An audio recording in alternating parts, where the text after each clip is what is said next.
নমস্কার। যাদবপুর বিশ্ববিদ্যালয় প্রাক্তনী সংসদ মুম্বাই শাখা আয়োজিত পৃথিবীর গাড়িটা থামাও এই অনুষ্ঠানের এই পর্বে আপনাদের স্বাগত। মহান সঙ্গীতকার এবং সংস্কৃতি পরিব্রাজক সলিল চৌধুরীর জন্ম শতবার্ষিকী উপলক্ষে মঞ্চস্থ হয়েছিল এই জীবনালেখ্য গত 10ই মে 2025 মারাঠা সাহিত্য মন্দির সভাগৃহ সেক্টর 6 वाशी नवी मुंबई। ओनार सृष्टि एतई चमकप्रद जे बेशिरभाग अनुष्ठान हये पड़े रिक्रिएशनल, माने ओनार गाने ओनार स्मरण मात्र। किन्तु आमादेर अनुष्ठानटा छिलो विषयबस्तुमूलक। आमरा एमन किछु निरपेक्ष स्वल्प ज्ञात कथा बोलेछि जा छिलो इउनिक। आमादेर अनुष्ठान आसलेई छिलो तार जीवन आलेख्य बा स्टेज बायोपिक, যেখানে ধরা পড়েছে এক ব্যতিক্রম চরিত্র মানুষ সলিল চৌধুরী, মানে গায়ক, বাদক, সুরকার, কবি, প্রেমিক, পিতা, সংগঠক ইত্যাদি। এই অনুষ্ঠানের 6টি ভিডিও আমরা ইউটিউবে আপলোড করেছি, আপনারা দেখুন। এই পর্বে রয়েছে সলিলবাবুর লেখা ড্রেসিং টেবিল গল্পের গল্পপাঠ, অনিল কুমার সিংহ সম্পাদিত নতুন সাহিত্য পত্রিকায় আষাঢ় সংখ্যায় 1950 সালে এই গল্পটি প্রকাশিত হয় এবং পাঠককুলে তীব্র সাড়া জাগায়। এটা এতটাই যে ওই পত্রিকায় আবার 1957 সালে সেটা পুনর্মুদ্রিত হয়। এছাড়াও এই পর্বে আমরা দেখব যাদবপুর বিশ্ববিদ্যালয়, তার প্রাক্তনী সংসদের ইতিহাস, সঙ্গে সঙ্গে দেখে নেব মুম্বাই শাখার বিভিন্ন কার্যকলাপ, কর্মসূচি এবং উদ্যোগ। পরবর্তী গবেষণার সাহায্যের জন্য আমরা অঙ্গীকারবদ্ধ। যে কোনো রকম তথ্যের জন্য আমাদের ইমেল করে যোগাযোগ করতে পারেন। উপভোগ করুন এবং সাথে থাকুন।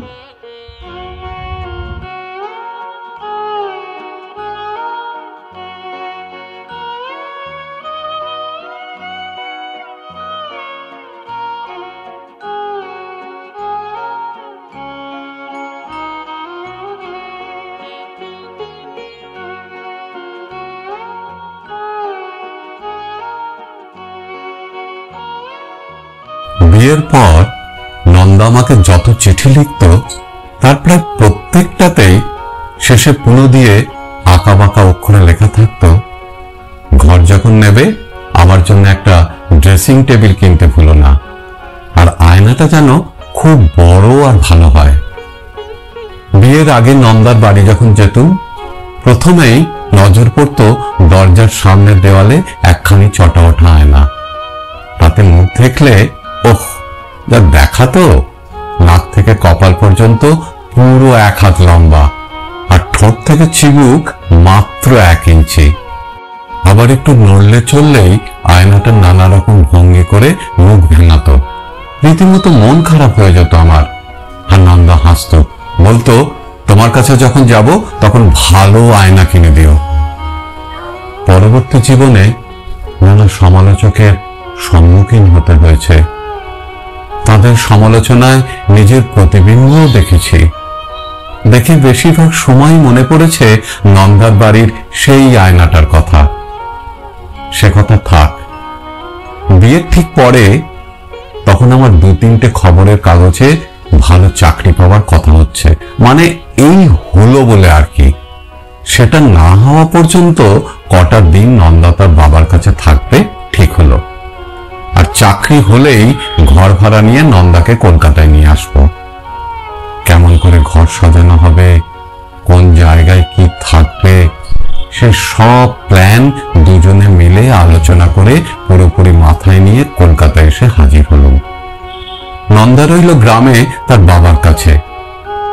এর পরের 6 মাসের কাহিনী যদি আপনারা শোনেন, থাকে সেসব বলে লাভ নেই, কারণ যে কাহিনী বলতে বসেছি সেটা আমার নিজের কথা নয়।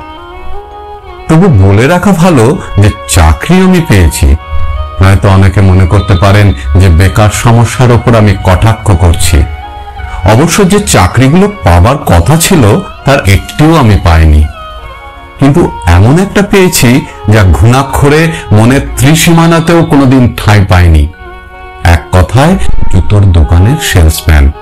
আর কসবার একেবারে ভিতর দিকে যে এগো পুকুরগুলো আছে তারই একটার পাড়ে দুখানা টিন দেওয়া ঘর এক মামাতো ভাইয়ের সঙ্গে বখরা করে ভাড়া নিয়েছি। নন্দাও চলে এসেছে বাপের বাড়ি থেকে, মানে বেশ আছি। নন্দার একটা আশ্চর্য প্রতিভা আছে, বোধহয় সব মেয়েরই ওটা থাকে। সেটা হচ্ছে অবস্থার সঙ্গে নিজেদের খাপ খাইয়ে নেওয়ার ক্ষমতা।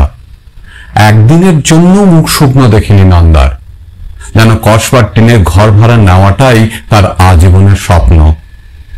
কিন্তু একটা ব্যাপার, এ ঘরে আসার পর থেকে একবারের জন্য নন্দা বলেনি ড্রেসিং টেবিলের কথা। আমিও প্রায় ভুলে গেছিলাম। এমন সময় এক শনিবারের দুপুরবেলায় একটা ঘটনা ঘটল। নগদ কর করে 60 টাকা মাইনে গুনে নিয়ে সেদিন বাড়ি ফিরছি, পথের দুদিকে চাইতে চাইতে।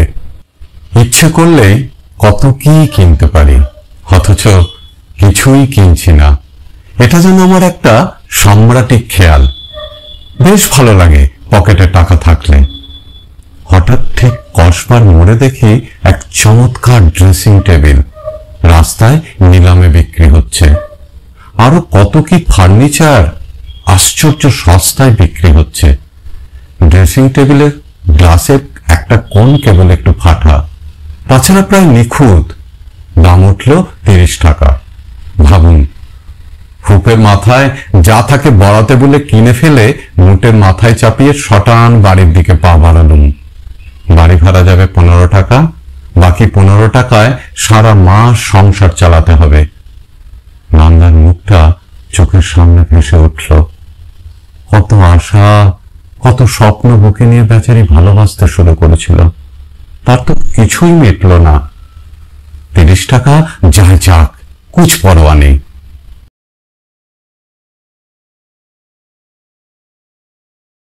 বাড়ি ঢুকতেই নন্দা প্রথমটা অবাক হয়ে গেল, তারপর কি যেন ভেবে কি ভীষণ খুশি যে হয়ে উঠল, কি বলবো। অন্য মেয়ে হলে হয়তো টাকার হিসেব করে এতক্ষণ প্যান প্যান করতে বসতো, কিন্তু দরিয়ার মতন দিন ছিল নন্দার। কবি না হোক, কবি স্ত্রী হবার নিশ্চয়ই উপযুক্ত। প্রায় সারাক্ষণ নন্দা আয়নার সামনে বসে কাটালো। ঘুরিয়ে ফিরিয়ে চুল বাঁধলো, কাপড় ছেড়ে কপালে টিপ পড়লো, মাথায় ঘোমটা টেনে অকারণে 2-1 বার হাসলো। বিছানায় শুয়ে শুয়ে খুশিতে যেন আবেশ আসছে। কখন ঘুমিয়ে পড়েছি। বিয়ের আগের দিনগুলো স্বপ্নে ভাসছে, কেমন যেন সার্থক মনে হচ্ছে জীবন। হঠাৎ ঘুম ভেঙে গেল। নন্দা ডাকছে। ধর্মরি উঠে বসলুম। নন্দার 2 চোখ ফুলে লাল হয়ে উঠেছে, চোখ দিয়ে টপ টপ করে জল পড়ছে, সারা শরীর কেঁপে কেঁপে উঠছে। কি হয়েছে নন্দা, তুমি কাঁদছো কেন এত? ও আয়না তুমি ফেরত দিয়ে এসো, ও আমার চাই না। বালিশে মুখ ঢেকে নন্দা কাঁদতে লাগলো। হয়তো পুরনো জিনিস বুঝতে পেরে ওর অপমান হয়েছে, কিন্তু নতুনের দাম কত সে কি আমার কেনার সাধ্যি আছে? অত অবুঝ হলে কেমন করে চলবে? আর জিনিসটা তো প্রায় নতুন বলা যেতে পারে। ছি নন্দা, শোনো। না না, আমার চাই না, তুমি ফেরত দিয়ে এসো। স্তম্ভিত হয়ে গেলাম। কেবল সংকীর্ণ একটা প্রেস্টিজ বড় হলো নন্দার, আর আমার কোনো দামই নেই ওর কাছে। বেশ, তাই হবে, ফেরত দিয়ে আসবো। নন্দা আস্তে আস্তে উঠে চলে গেল। খানিক পরে ফিরে এলো আবার। আমার কোলের ওপর একতারা চিঠি দিয়ে বলল, এগুলো পড়ে দেখো। নীল খামে মোড়া বাংলায় লেখা 4খানা চিঠি। কার চিঠি এগুলো? কোথায় ছিল? আয়নায় দেরাজের মধ্যে ছিল। চিঠিগুলো নিয়ে বসলুম, খুলে পড়তে শুরু করলাম একখানা করে।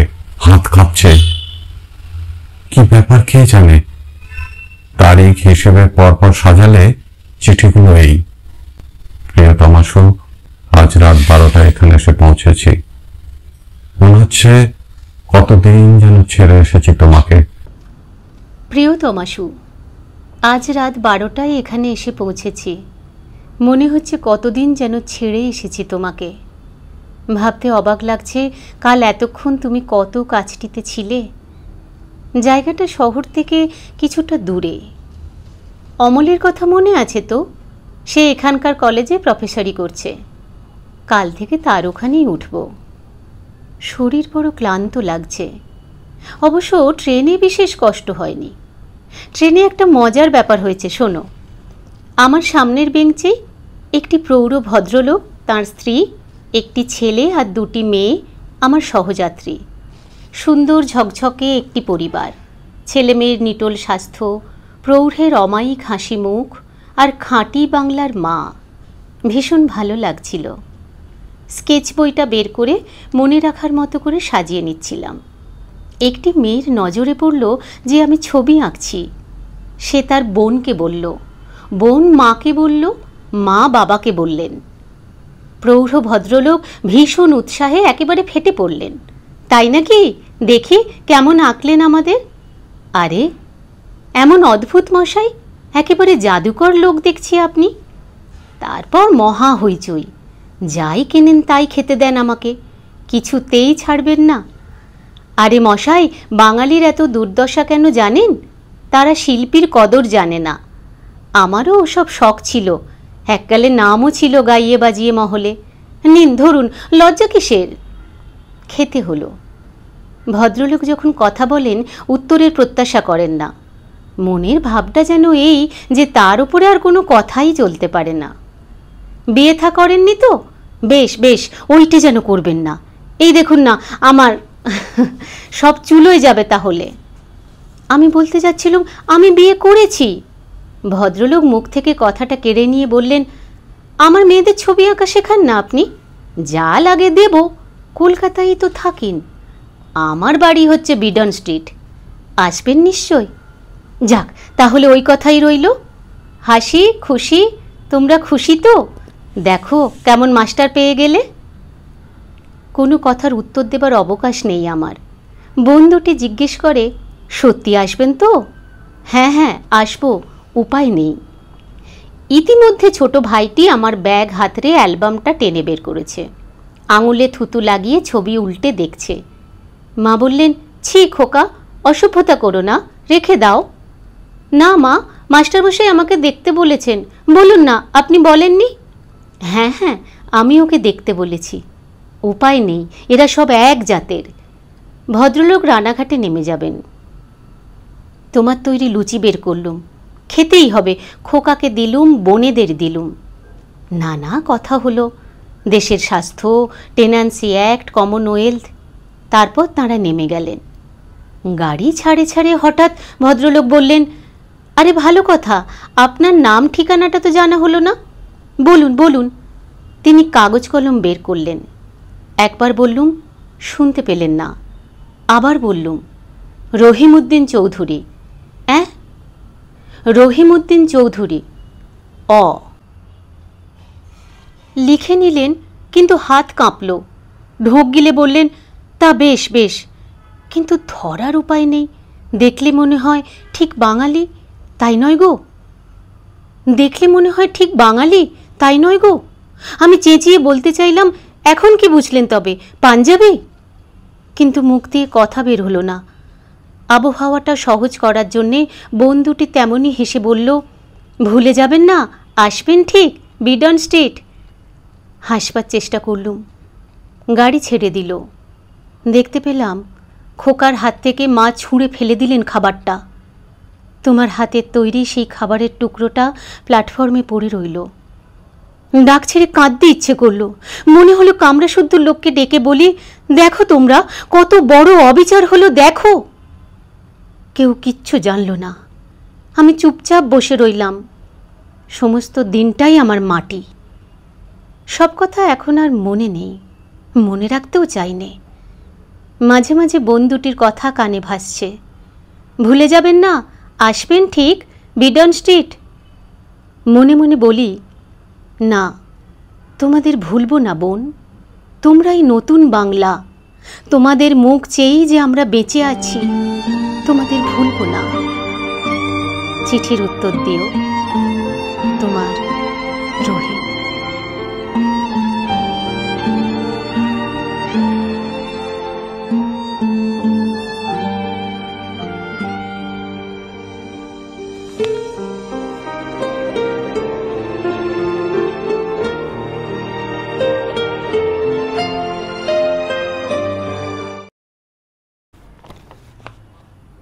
বউ, আজ সকালে অমলের বাসায় এসে উঠেছি। পথে আসতে দেখছি বহু লোক ঘরবাড়ি ছেড়ে চলে যেতে শুরু করেছে। থমথম করছে সমস্ত শহরটা। লোকে জোরে পর্যন্ত কথা বলছে না। বুঝতেই পারছো, হঠাৎ একেবারে এর মাঝখানে এসে পড়ে হতবম্ব হয়ে গেছি। ব্যাপারটা ভালো করে বোধগম্য হওয়ার আগেই শুনি অমল চাকরিতে ইস্তফা দিয়েছে। মালপত্র বাঁধাছাদা হচ্ছে। 2-1 দিনের মধ্যেই ওরা পাকিস্তান ছেড়ে কলকাতায় রওনা হবে। আমাকে ওরা আশা করেনি। অমলের বউ একটু ফিকে হাসল। ব্যাপার কি অমল? কি খবর বৌদি? তোমরাও শেষকালে চললে? বৌদি হাসবার চেষ্টা করল। তোমাদের দেশে তো আর আমাদের জায়গা হবে না ঠাকুরপো। আমাদের দেশ? আমাদের দেশ মানে? খুলনা তো অমলের দেশ। আমার দেশ 24 পরগনা। যাচ্ছ তো আমার দেশেই শুনছি। আজকাল আর তা নয়। এখন মুসলমানের দেশ পাকিস্তান আর হিন্দুর দেশ হিন্দুস্থান। অমল বলল বৌদিকে, তুমি যা করছিলে তাই করো গিয়ে। জিনিসপত্র গোছাতে বৌদি চলে গেল। চুপচাপ অমলের দিকে চেয়ে বসে রইলাম। অমলের বাচ্চাটা নতুন হামা দিতে শিখেছে। ফুটফুট করছে সুন্দর। সামনের দুটো দাঁত উঠেছে। সে তার বাপের পা ধরে দাঁড়াতে গিয়ে ধপ করে পড়ে কেঁদে উঠল। অমলের ভ্রুক্ষেপ নেই। শোন রহিম, কথা আছে তোর সঙ্গে। বল, শুনছি। বাচ্চাটাকে কোলে তুলে নিলুম। অমলের কাছে যা শুনছি তার মোট কথাগুলো তোমাকে জানাচ্ছি। অমলের কাছে যা কথা শুনেছি তার মোট কথাগুলো তোমাকে জানাচ্ছি। শহর থেকে কয়েক মাইল দূরে নমশূদ্রদের গ্রামে একটা ভীষণ কাণ্ড ঘটে গেছে। নমশূদ্ররা বেশিরভাগই চাষি, নয়তো জেলে। স্বভাবতই তারা খুব গরিব। কিছুদিন ধরে জমিদারদের অত্যাচারের বিরুদ্ধে তারা সবাই একজোট হচ্ছিল। তাদের 2 নেতাকে ধরবার জন্য পুলিশ ওয়ারেন্ট বের করে। নেতাদের মধ্যে একজন হিন্দু, একজন মুসলমান। তাদের ধরার জন্য গ্রামে যখন একদল পুলিশ ঢোকে, চাষিরা তাদের বলে ফিরে যেতে। তাতে কাজ না হওয়ায় কিছুটা উত্তম মধ্যম দিয়ে তারা তাদের বের করে দেয় গ্রাম থেকে। এরপরেই ঘটনার শুরু। বহু আর্মড পুলিশ আর বেসরকারি গুন্ডা বাহিনী গিয়ে হাজির হয় গ্রামে। স্ত্রী পুরুষ নির্বিচারে শুরু হয় প্রচণ্ড অত্যাচার। গ্রামকে গ্রাম তারা জ্বালিয়ে দেয়, আর যা পায় লুট করে নিয়ে আসে। সমস্ত মানুষ গাঁ ছেড়ে পালাতে শুরু করে। আর্তচিৎকারে আকাশ বাতাস ভরে ওঠে। এদিকে জোর প্রচার চলতে থাকে যে হিন্দুরা হচ্ছে পাকিস্তানের শত্রু, ওদের তাড়াও। এই সুযোগে শহরে গুন্ডারা হিন্দুদের কয়েকটা দোকান লুটপাট করে, আগুন দেয়। সদর রাস্তায় ওরা শাসাতে থাকে হিন্দুদের। আনোয়ারকে তোমার মনে আছে? সেই যে স্কাউন্ডেলটা কলেজে একদিন তোমাকে কুৎসিত ইঙ্গিত করেছিল। শুনেছিলাম একজনের সঙ্গে শেয়ারের বিজনেস করার নাম করে তার যথা সর্বস্ব মেরে দিয়ে পাকিস্তানে চলে এসেছে। এখন শুনি সেই নাকি এখানকার গুন্ডা বাহিনীর মস্ত বড় কর্তা। তিনিই নাকি লিড করেছেন। শুনে পর্যন্ত রক্ত টকবক করে ফুটছে। রাস্কেলটা যদি একবার দেখা পাই তোর টুঁটি আমি ছিঁড়ে ফেলে দেব, এ তুমি দেখে নিও। অমলরা চলে যাচ্ছে। কাল না গেলে পরশু যাবে, নয়তো তারপর দিন। কি বলবো ওদের বলো তো? লজ্জায় দুঃখে আমার বুকটা খান খান হয়ে যাচ্ছে। কি যেন আমার একটা করা উচিত বুঝতে পারছি না। অমলের দেশ ছেড়ে যদি অমলকে চলে যেতে হয়, আমার দেশকেই বা আঁকড়ে থাকবো কোন যুক্তিতে? ভাবতে খারাপ লাগছে বড়। এখানে বিশেষ কাউকে চিনি না। একটি পরিচিত ছাত্রের সঙ্গে দেখা হয়েছে। তারা পিস কমিটি করেছে বলল। সব কাজকর্ম এখানে প্রায় বন্ধ। ভাবছি কাল পরশু নাগাদ ঢাকা চলে যাব। সেখানে শুনেছি কিছু কিছু কাজ পাবার সম্ভাবনা আছে। অন্য কিছুই ভেব না। আজকের দিনে মানুষকে আর সহজে বেশি দিন বিভ্রান্ত করে রাখা যায় না। মনুষ্যত্ব জয়ী হবেই, এই আশাতেই বুক বাঁধতে হবে। ওখানকার পরিচিতদের কাছে এখানকার সঠিক খবরটা দিও। তোমার রহিম।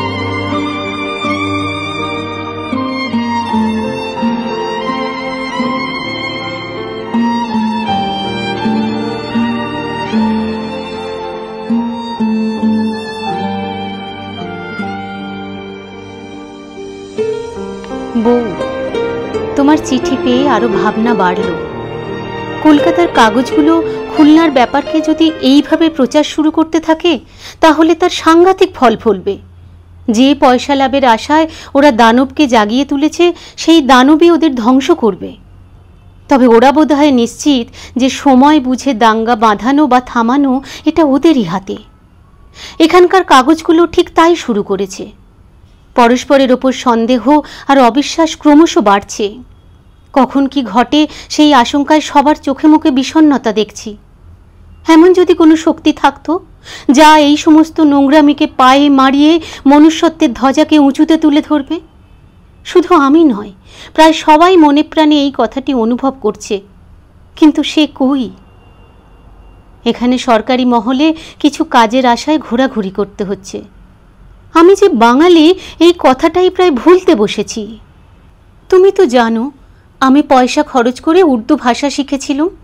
উর্দু সাহিত্যকে আমি ভালোবাসি, কিন্তু যখন সেটা শাসকের দণ্ড হয়ে সোজা ঘাড়ের ওপর পড়তে চায়, আমার সংস্কৃতির টুটি টিপে ধরে, তখন তাকে বর্জন করাই মানুষের কাজ। সকলের কথায় সোজা বাংলায় উত্তর দিই, বুঝলে ভালো, না বুঝে পরোয়া নেই। কাজেই কাজ যে জুটবে না বেশি তা বোধহয় বুঝতে পারো। তোমার রবীন্দ্রসঙ্গীতের ক্লাসে যাওয়া বন্ধ হয়েছে জেনে ভারী কষ্ট হচ্ছে। তোমাকে দেখে যারা কথা না বলে মুখ ফিরিয়ে নিয়েছে, আমি অন্তত বিশ্বাস করি তাদের রবীন্দ্রসঙ্গীত শেখবার কোনো অধিকার নেই। কিন্তু এ বিশ্বাস হারিও না যে এরা সবাই ভালো। এদের বাদ দিয়ে একা তুমি যাবে কোথায়?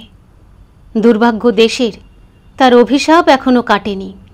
সে দুর্ভাগ্য থেকে তুমি আমি বাদ যাব কেমন করে বলো বউ? মনুষ্যত্বের অপমান যখন দেখি মনে হয় আগুন হয়ে ছড়িয়ে পড়ে খাক করে দিই এই হতবাগা দেশের পচা আবর্জনাগুলোকে। সেদিন শুনলুম কয়েকটা চ্যাংড়া ছোড়া মিলে সদর রাস্তার ওপরে এখানকার কলেজের পণ্ডিত মশাইকে যাচ্ছে তাই অপমান করেছে, টিকি কেটে দিয়েছে, মুখে গোমাংস দিয়েছে জোর করে। ভাবতে পারো? আমি শুনে এখানকার মাতব্বরদের বললুম, আপনারা থাকতে চোখের সামনে এইসব ঘটছে? আপনারা কি ঠিক জানেন যে আপনারা এখনো বেঁচে আছেন? তারা বললেন, কি করব, ওদের হাতে বন্দুক আছে, পেছনে পুলিশ আছে, ওরা হুমকি দিয়েছে যে কেউ ওদের বাধা দেবে তারাই পাকিস্তানের শত্রু, তাদের ঘরদোর ওরা জ্বালিয়ে দেবে, তাদের খুন করবে ইত্যাদি। মাঝে মাঝে সন্দেহ হয় গোটা যাত্রারই শিরদাঁড়া বেঁকে গেছে, নইলে কটা আগাছাকে উপড়ে ফেলা যায় না? আগাছাই বোধহয় জন্মাচ্ছে বেশি। বিশ্বাস করতে কষ্ট হলেও স্বীকার করতে হবে। এখানে আর মোটে ভালো লাগছে না বউ। এবারে এসেই বোধহয় ভুল করেছি। তোমাকে ছেড়ে আর একদণ্ড থাকতে পারছি না বউ। কাজকর্ম চুলোই যাক, দু একদিনের মধ্যেই পাড়ি দেব। অমলের চিঠি পেয়েছি, ওরা আগামীকাল রওনা হবে। কলকাতায় গিয়ে তোমার সঙ্গে দেখা করবে লিখেছে। ওখানেই ওদের থাকার ব্যবস্থা করে দিও, কোনো রকমে চলে যাবেই। তোমার রহিম।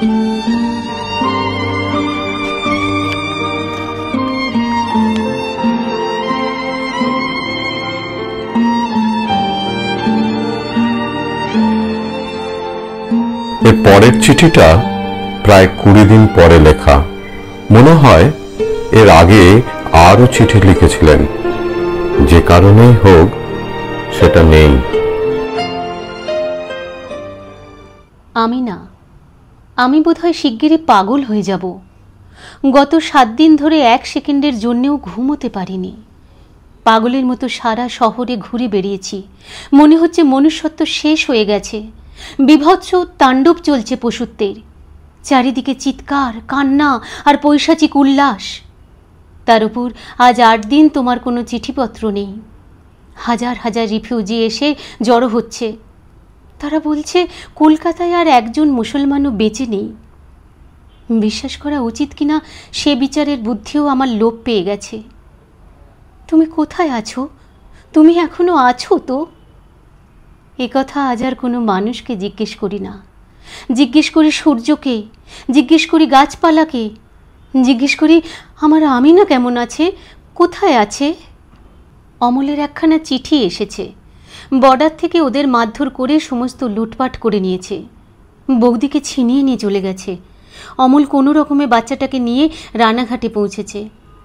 অমল লিখেছে, আমার অবস্থার কথা না লেখাই ভালো, তবে এইটুকু জ্ঞান এখনও আছে যে এ খবর কলকাতার কাগজওয়ালাদের হাতে পড়া উচিত নয়। যা ভালো হয় করিস। আমি দেহ মনে সম্পূর্ণ অথর্ব হয়ে গেছি। আমি এখনই বেরিয়ে পড়ছি। এখানে আর কয়েক ঘন্টা থাকলে বোধহয় আত্মহত্যা করে বসবো। বৌদিকে খুঁজে বের করতেই হবে। তোমার খবর পেলে মনে অনেকটা জোর পেতুম। জানি না আবার কবে তোমাকে দেখব, জানি না দেখব কি না। আমার অক্ষমতাকে ক্ষমা করো। বড় অহংকার ছিল, আমার দেশকে আমি চিনে ফেলেছি। সেই অহংকারও চূর্ণ হয়েছে। মনুষ্যত্বকে বড় করতে গিয়ে পশুত্বকে ছোট করে দেখেছি, তাই পশুর প্রতিরোধ শুরু হয়েছে। যেখানেই থাকো, যেমন থাকো, সাবধানে থেকো। তোমাকে আমি হারাতে পারবো না বউ। অমলের মহত্ব আমার আছে কিনা সে পরীক্ষা আমি দিতে পারবো না। আমি সাধারণ মানুষ। তোমার রহিম।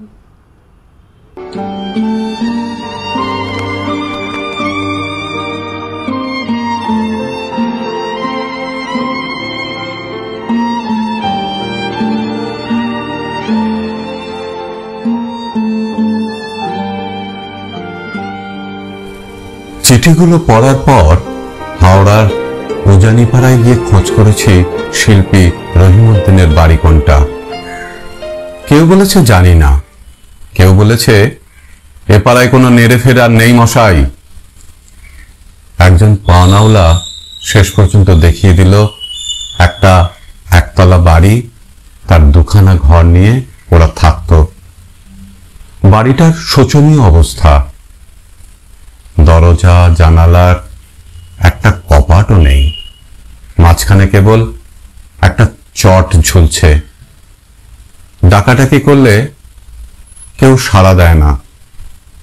শেষ পর্যন্ত চট সরিয়ে ভিতরে ঢুকে দেখি অন্তত 20 জন ছেলে মেয়ে, বাচ্চা কাচ্চা শুদ্ধ, কেউ বসে কেউ শুয়ে রয়েছে।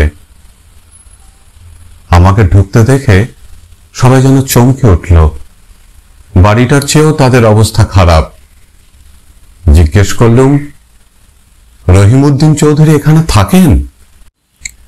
তারা কেউ নামও শোনেননি রহিমউদ্দিনের।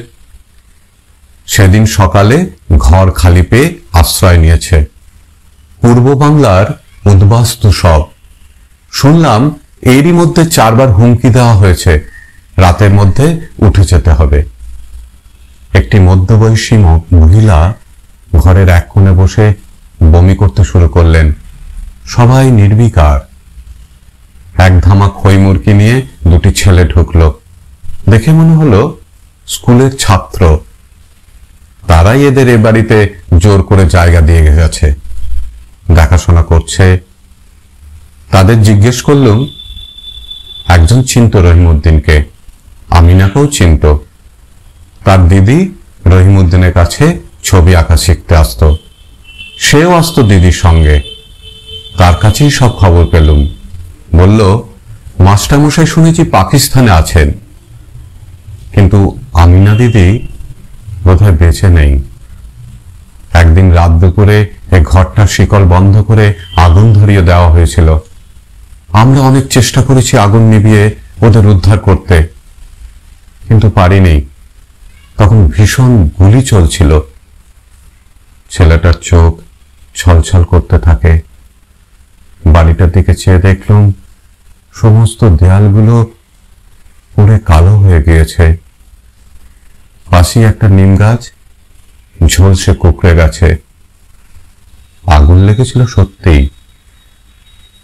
নন্দাকে ব্যাপারটা বলিনি, কেননা একটা সন্দেহ আমার হয়েছে, আমিনা যদি পুড়েই মরে থাকে, ড্রেসিং টেবিলটা অক্ষত রইল কি করে? ছাত্রটি বলছিল টেবিলটা ছিল পাশের ছোট ঘরটায়, হয়তো আমিনাও সে ঘরে ছিল। কিন্তু সে গেল কোথায়? নন্দার ধারণা কাগজে খবরটা বেরুলেই আমিনা এসে নিয়ে যাবে তার ড্রেসিং টেবিলটা। তাই এই কাহিনী লেখা। আয়নাটা নন্দা কাপড় দিয়ে মুড়ে রেখে দিয়েছে। কাহিনীর এখানেই শেষ। প্রসঙ্গত একটা ঘটনার উল্লেখ করতে চাই পাঠক পাঠিকার কাছে। হয়তো তার সঙ্গে এই কাহিনীর কোনো সম্পর্ক নেই, কিন্তু মিল রয়েছে। গত 1 এপ্রিলের একটি বাংলা কাগজে এই খবরটি প্রকাশিত হয়েছে। হাওড়া স্টেশনের নিকট গতকাল এক ব্যক্তিকে সন্দেহজনকভাবে ঘোরাফেরা করিতে দেখিয়া পুলিশ গ্রেপ্তার করে। তাহার কাছে ব্যাগের মধ্যে কয়েকটি তুলি ও কিছু স্কেচ পেন পাওয়া গিয়াছে। সন্দেহ হয় সে হাওড়া স্টেশন ও পুলের প্ল্যান আঁকিয়া নিতেছিল। নাম জিজ্ঞাসা করিলে সে পাগলের ভান করে বলে একজন মানুষ। খবরের হেডলাইনে লেখা, পাকিস্তানের গুপ্তচর গ্রেপ্তার।